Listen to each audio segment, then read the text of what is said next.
ಇವತ್ತು ಬೆಳಗ್ಗೆ ಎದ್ದಾಗ ತುಂಬಾನೇ ಬೇಜಾರಾಯಿತು.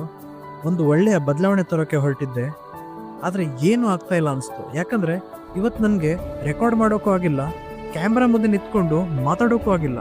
ಒಂದು ಕ್ಷಣ ಎಲ್ಲನೂ ಮುಗ್ದೆ ಹೋಯ್ತೇನೋ ಅನಿಸ್ತು.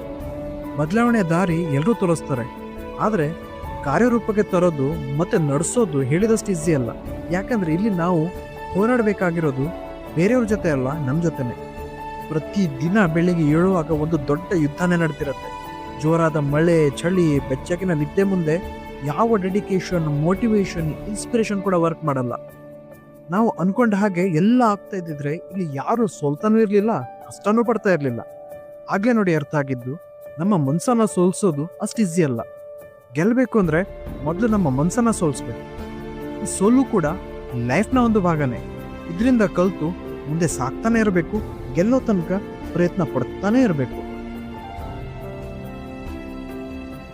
ಹಾಗಾಗಿ ಹೆಸರಿಗಾಗಿ ಅಲ್ಲ, ಫಾಲೋವರ್ಸ್ಗಾಗಿನೂ ಅಲ್ಲ, ನನಗಾಗಿ ಮುಂದೆ ಸಾಕ್ತಾನೆ ಇರ್ತೀನಿ, ನಿಮ್ಮನ್ನು ಇನ್ಸ್ಪೈರ್ ಮಾಡ್ತಾನೆ ಇರ್ತೀನಿ.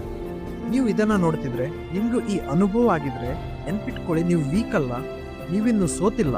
ಮುಂದೆ ಸಾಕ್ತಾನೆ ಇರಿ, ಗೆದ್ದೇ ಗೆಲ್ತೀರ. ಮತ್ತೆ ಸಿಗೋಣ. Thank you.